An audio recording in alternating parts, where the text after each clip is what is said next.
কুয়াশা ঘেরাময় আরো একটি নতুন দিনের শুরু হয়ে গেল। গ্রামের কুয়াশাময় সুন্দর সকাল একরাশ খুশি বয়ে আনে মানুষের জীবনে। হ্যালো এভরিওয়ান, আসসালামু আলাইকুম। কেমন আছেন আপনারা সবাই? আশা করি যে যেখানে আছেন আল্লাহ তাআলার অশেষ রহমতে ভালো আছেন এবং সুস্থ আছেন। তো এই যে সকালবেলা উঠে উঠান ঝাড়ু দিয়ে এরপর রান্না করতে চলে আসছি। আর আজকে কিন্তু অনেক কুয়াশা পড়ছিল। আর আমাদের এই সাইডে না অনেক শীত পড়ে। কার কার ওইখানে গ্রামে শীত পড়ে বা শহরে, তো এখনও ওইরকম শীতের আমেজটা মানে পায় নাই বা ফিলটা পায় নাই শহরের মানুষ মনে হয় এখনও। কিন্তু আমাদের গ্রামাঞ্চলে কিন্তু এখনই শীত পড়ে গেছে। তো কার কার এলাকায় শীত পড়ে গেছে অবশ্যই কমেন্টে জানাবেন। তো দেখেন, রান্না বান্না শেষ করে ছেলেকে খাওয়াইছি, এরপর আর একটু বিশ্রাম করে নেই। চলে আসছি কিছু জামা কাপড় ধুইতে। মানে কিছুদিন বলবো কেন, কালকে হচ্ছে বেড কভারটা উঠাই রাখছিলাম আর আমাদের কিছু জামা কাপড় ছিল, তো ওইগুলাই হচ্ছে সকাল সকাল ধুয়ে দিতেছি। আর শুক্রবারে এমনিতেও অনেক কাজ থাকে বাসায়, যার কারণে শুক্রবারটা হচ্ছে একদম বিশ্রামবিহীন কাজ করি। এই যে আমি কাপড় চোপড় ধুইতেছি, জামা কাপড়, তো এরপরে হচ্ছে ঘর ঝাড়বো, ঘর মুছবো, আর কিন্তু খাওয়ার সময় পাবো না একদম। আমি আজকে খাওয়া দাওয়া করছি তখন বাজে 12:30 মনে হয়, তখন আমি সকালের হচ্ছে ব্রেকফাস্ট করছি। তার আগে কিন্তু একটু সময় পাই নাই খাওয়ার, মানে পাইছি সময় কিন্তু আমি ওই সময়টা আর খাইনি, কারণ একদম ভাবছি যে হাতের কাজগুলো শেষ করে তারপর খাবো। তো যাই হোক, এই যে আমার কাপড় ধোয়া শেষ, এখন আমি ধুয়ে নিতেছি কাপড়গুলা, চেপে নিতেছি পানি। তো ভাবতেছি যে বড় কম্বলটাও বের করে ফেলবো, কারণ রাতে অনেক শীত পড়ে আমাদের এখানে। তো সবাই বড় কম্বল ধুয়ে ফেলছে, মানে মোটা কম্বলগুলা ওইগুলা বের করে ধুয়ে ফেলছে সবাই।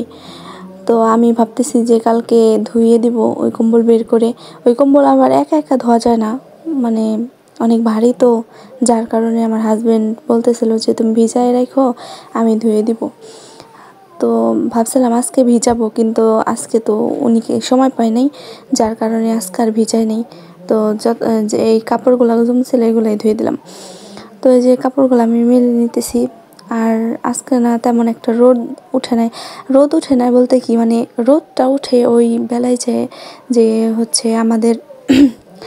আমাদের বাসায় তো এমনিও বেশি রোদ আসে না, কারণ চারপাশ দিয়ে আটকানো, আর দুয়ারে হচ্ছে একটা গাছ আছে, যার কারণে রোদটা ভালো মতন ঠিক মতন আসে না। তো অনেক পরে রোদ আসে এখানে। এই যে আমি জামা কাপড়গুলো মেলতেছি না, এগুলা কিন্তু একদিনে শুকাবে না।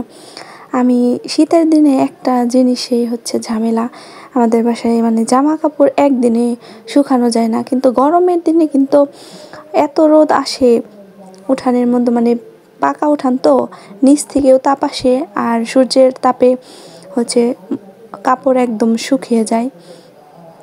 আর শীতের দিনে কিন্তু তেমনটা হয় না। শীতের দিনে দুই দিন লাগে আর কি কাপড় শুকাইতে। ধরেন যে আমি আজকে শুকাই দিলাম, এগুলোর মধ্যে অর্ধেকও শুকাবে না, পরের দিন কিন্তু আবার মেলে দিতে হয়।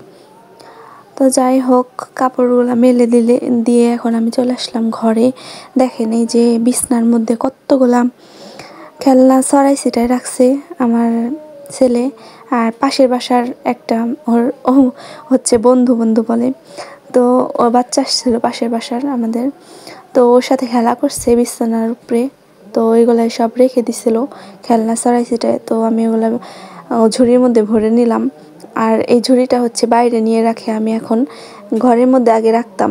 ও আমার ছেলে কি করে, ও হচ্ছে বিছনার উপরে ওই ঝুড়ি এনে সম্পূর্ণটা ঢেলে দেয়, যেগুলা দিয়ে খেলে ওইগুলাও বের করে, যেগুলা না খেলে ওইগুলাও বের করে একদম এলোমেলো করে ফেলে ঘর। যার কারণে আমি এই ঝুড়িটা এখন বাইরে রাখি। বাইরে রাখলে ও আনেও না তেমন একটা, যেটা দরকার ওইটা ঘরে এনে তারপর খেলে।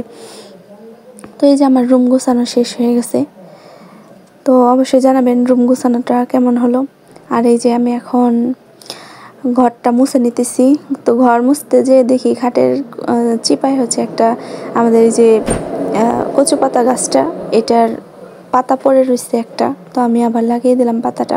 সময় এক অদ্ভুত জিনিস, তাই না? নিজে বদলায়, সাথে থাকা মানুষটাকেও বদলিয়ে দেয়। ক্যামেরা দিয়ে আপনি ছবি তুলতে পারবেন, কিন্তু চরিত্র নয়। খুব যত্নে রাখা জিনিসগুলা হয়তো ভেঙে যায়, নয়তো হারিয়ে যায়। বিষ পেটে গেলে জীবন শেষ, আর কানে গেলে সম্পর্ক শেষ। কাউকে দুঃখ দিলে তোমাকে দুঃখ পেতেই হবে, সেটা আজ হোক বা কাল।